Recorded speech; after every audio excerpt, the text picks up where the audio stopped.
நீங்கள் என்ன சொன்னாலும் சரி, நான் இப்போ கல்யாணம் பண்ணிக்க மாட்டேன். மகள் வளர்மதியின் தீர்மானமான பதிலில் அசந்து போனார் சிதம்பரம். இத்தனைக்கும் மாப்பிள்ளையாக வரப்போகிற வீரமுத்து பேரூர் வட்டாரத்தில் பெரிய சந்தையான பூலுவப்பட்டி சந்தையில் வாழை இலை கட்டுகளை விற்கும் சிறிய கடை வைத்துள்ளான்.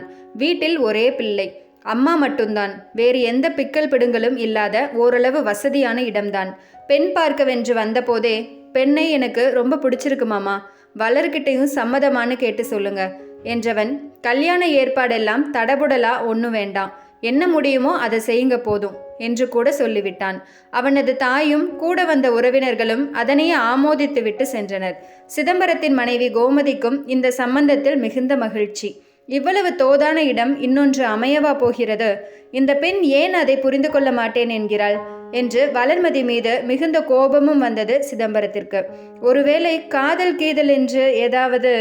அவ்வாறு யோசித்த சிதம்பரத்திற்கு அதற்கான சாத்தியமே இல்லை என்றும் புரிந்தது.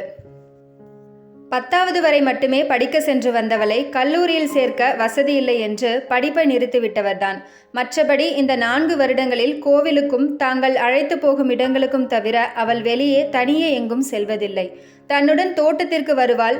ஆடு மாடுகள் உள்ள பட்டியை கூட்டி பெருக்கி சுத்தம் செய்வாள். அவைகளோடு கொஞ்ச நேரம் கொஞ்சி கொண்டிருப்பாள்.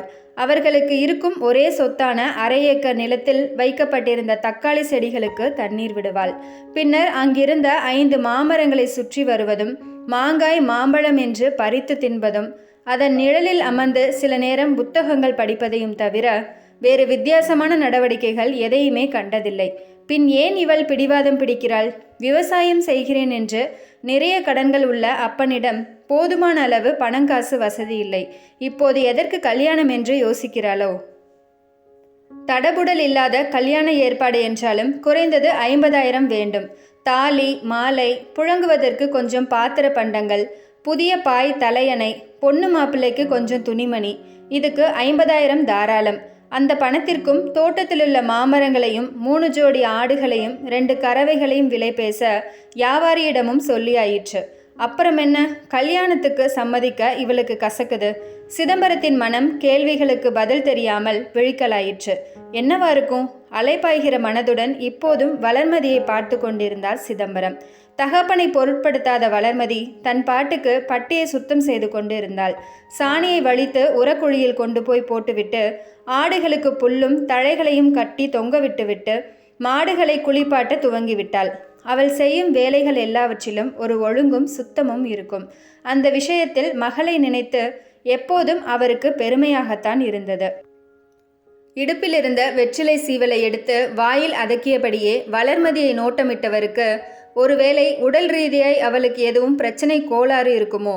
மாலையில் மனைவியிடம் சொல்லி விசாரிக்க சொல்ல வேண்டும் என எண்ணமிட்டவருக்கு, காலையில் குடித்த கம்மங்குள் லேசாக அயர்வை தர பட்டிச்சாலையில் போட்டு வைத்திருந்த நார்க்கட்டிலில் சரிந்தவர் அப்படியே கண்மூடினார்.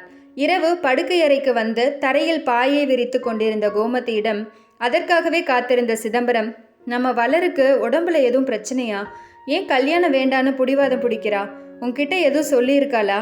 அதை முதல்லே கேட்டுட்டனுங்க. அப்படியெல்லாம் ஒரு பிரச்சனையுமே இல்லை. எல்லாம் ஒழுங்காக தேதி தவறாமல் நடக்குது. வேற அவளுக்கு மனசில் எதுவும் பயம் இருக்குதோன்னு நினச்சி அப்படியெல்லாம் பயப்பட ஒன்றும் இல்லை.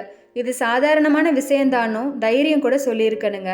அப்படியே அந்த கழுதை ரொம்ப பிடிவாதமாக எனக்கு இப்போ கல்யாணம் வேண்டாம், இன்னும் 4-5 வருஷம் போகட்டும்னே சொல்லுது.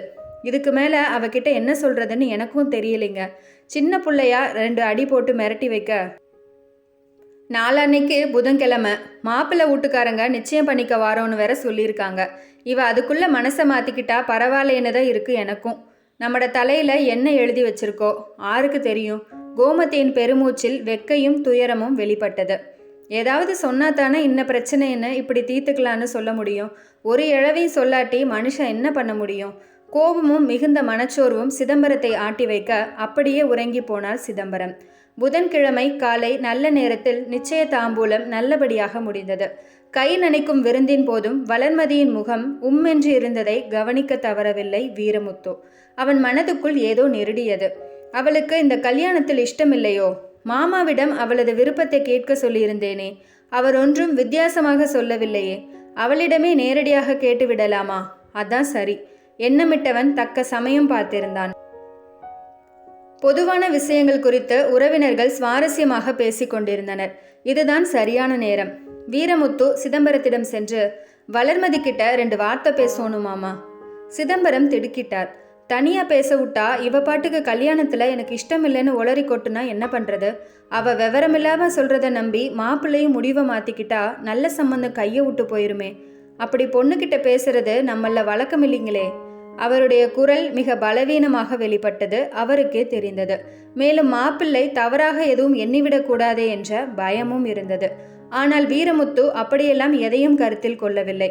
அதெல்லாம் சரிதான் மாமா, காலம் பூரா கூட வாழ போற பொண்ணு, ஒரு வார்த்தை கேட்டுக்கிட்டா அவளுக்கு ஏதாவது சொல்ல வேண்டியது இருந்தா சொல்லட்டுமே மாமா, அதனால தப்பு ஒன்று வந்துடாது. கேட்காம விட்டதாலேயே நிறைய பிரச்சனை கல்யாணத்துக்கு அப்புறம் வர்றதை தவிர்த்துக்கலாமே. வளர்கிட்ட சொல்லி 2 நிமிஷம் தோட்டத்து பக்கம் வர சொல்லுங்க மாமா என்றபடியே வீரமுத்து வீட்டின் பின்பக்கம் உள்ள சப்போட்டா பழ மரத்தின் நிழலை நோக்கி நடக்க துவங்கிவிட்டான். குடுகுடுவென்று சமையலறைக்குள்ளே ஓடிய சிதம்பரம் கோமதியிடம் விஷயத்தை சொல்ல அவளுக்கும் பதட்டம் தொற்றிக்கொண்டது. அவளும் இப்படி ஒரு சூழல் வருமென்று எதிர்பார்க்கவில்லையே. சரி, ஆகிறது ஆகட்டுங்க, நம்ம மானம் நம்ம புள்ள கையிலன்னு அவளுக்கு தெரியாமையா இருக்கும். நல்லபடியாக ஒன்றை முடிவை சொல்லி போடுன்னு ஒரு வார்த்தை நம்ம கடமைக்கு சொல்லிடுவோம்.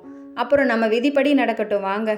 கோமதியின் அபார துணிச்சலை கண்டு அந்த நேரத்திலும் வியப்பாய் இருந்தது சிதம்பரத்திற்கு.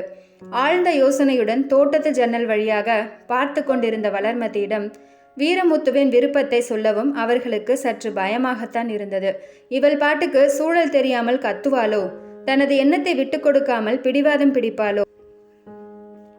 வளரு, மனதை திடப்படுத்தி கொண்டு கோமதி தான் அழைத்தாள். வெடுக்கென்று திரும்பிய வளர்மதியின் முகம் கடுகடுவென்றுதான் இருந்தது. என்ன? பார்வையிலேயே அவள் கேட்ட கேள்வியில் கோபம் கொப்பளித்தது. இல்ல, மாப்பிள்ள ஒன்றை கிட்ட 2 வார்த்தை பேசணுமாமா, பேச விருப்பமானு கேட்க சொன்னாரு. சிதம்பரம் பம்மிக் கொண்டே சொல்ல வளர்மதியின் முகத்தில் எதற்கு என்ற கேள்விக்குறி பிரதிபலித்தது. ஏதோ யோசனையும் தொடர்ந்தது. சில வினாடிகள் திகிலுடன் அமைதியாக கழிந்தது. அவள் முகத்தின் போக்கை பார்த்தபடியே கோமதியும் சிதம்பரமும் காத்து கொண்டிருந்தனர். வளர்மதி ஏதோ ஒரு முடிவுக்கு வந்தது போல் இருந்தது. சரி, பேசுறேன்பா. வளர்மதி அமைதியை களைத்தாள். சரி கண்ணு, எங்க கௌரவமெல்லாம் நீ பேசுறதுல தான் இருக்கு. உங்கிறதுக்கு சோறு இல்லைனாலும் மான மரியாதையோட ஊருக்குள்ள நடந்துட்டு இருக்கோம். தலை குனிய வச்சிடாத, அப்புறம் நாங்கள் உசுரோட இருக்கிறதுல அர்த்தம் இல்லாமல் போயிடும். அவ்வளோதான் இப்போ சொல்ல முடியும். கோமதியின் வார்த்தைகளை காதில் வாங்கியபடியே வீரமுத்துவை நோக்கி சென்று கொண்டிருந்தாள் வளர்மதி. அந்த மர நிழலில் துவைக்கும் கல் மீது உட்கார்ந்திருந்த வீரமுத்து தான் எழுந்து கொண்டு அவளை உட்கார சொல்லி கை காட்டுவதும் அவள் மறுப்பதும் தெளிவாக தெரிந்தது. அதற்கு பின்னர் அவர்கள் பேசிக்கொண்டது காதில் விழவில்லை. 10 நிமிடங்கள் கழித்து வளர்மதி முகத்தில் மிக திருப்தியாக நிலவிய புன்சிரிப்போடு திரும்பி வீட்டை நோக்கி வருவது தெரிந்தது. கோமதிக்கும் சிதம்பரத்திற்கும் இருப்பு கொள்ளவில்லை. அவள் தங்களை நெருங்கியதும் என்ன சொன்ன? இருவரின் குரலிலும் தெரித்தது ஆர்வம். ஒண்ணுமில்ல போமா என்று சொன்னபடியே உள்ளறைக்கு ஓடினாள் வளர்மதி. அப்பாடா, ஏதோ நல்லது நடந்திருக்கிறது. தாங்கள் 10 நாளாக மேற்கொண்ட முயற்சியை 10 நிமிடத்தில் நிறைவேற்றிவிட்டார் மாப்பிள்ளை. மானசீகமாக மனதுக்குள் கும்பிட்டு கொண்டார் சிதம்பரம். காலை மணி இன்னும் 6 தாண்டவில்லை. தோட்டத்திற்கு கிளம்பி கொண்டிருந்தார் சிதம்பரம். கோமதி, குடிக்க ஏதாச்சும் கொண்டு வாத்தா. தக்காளி செடிக்கெல்லாம் உர வைக்க ஆளுகளை இன்னைக்கு வர சொல்லியிருக்கு. அவையெல்லாம் வாரதுக்கு முன்ன போய் நம்ம நிற்கணும்ல. இதோ வந்துட்டேனுங்க. சமையலறையில் கோமதி சொல்லி கொண்டிருந்த அதே சமயம் அண்ணே அண்ணே என்று வாசலில் குரல் கேட்டது. இதோ வந்துட்டேனப்பா என்றபடியே வெளிவந்த சிதம்பரம் 4 பேர் நின்று கொண்டிருப்பதை பார்த்தார். யாருப்பா, என்ன வேணும்? நம்ம மரக்கடை முதலாளி கணபதி ஐயா அனுப்பிவிட்டாருங்க. அவர்களின் கைகளில் கோடாரி, கயிறு, வெட்டரிவாள் என இருந்ததை கண்ட சிதம்பரம், நம்ம வீட்டுக்கு மேற்கால போற இட்டேரி வழியா மெதுவா போயிட்டுருங்கப்பா. கொஞ்சம் தொலை போய் வடக்க திரும்பினா நம்ம தோட்டம்தான். நடங்க, வந்துடுறேன் என்ற சிதம்பரம் திடீரென்று நினைவு வந்தவராய், ஏப்பா, உங்களுக்கெல்லாம் மதியான சோறு நம்ம வீட்டிலே சொல்லிடட்டுமா? வேணாங்க ஐயா, நாங்கள்லாம் சோறு கொண்டு வந்திருக்கோம். அப்புறமா கொஞ்ச நேரம் கழித்து ஏதாவது டீயோ காப்பி தண்ணியோ கொடுங்க ஐயா, அது போதும் என்றபடியே அவர்கள் வீட்டின் பின்புறம் நோக்கி நடக்க துவங்கினர். சிதம்பரம் தோட்டத்திற்கு சென்றபோது மரம் வெட்ட வந்த ஆட்கள் யாரோ ஒரு மனிதனிடம் நின்று பேசி கொண்டிருப்பது தெரிந்தது. அருகே ஒரு மோட்டார் சைக்கிளும். அட, யாரது? நம்ம மாப்பிள்ளையா?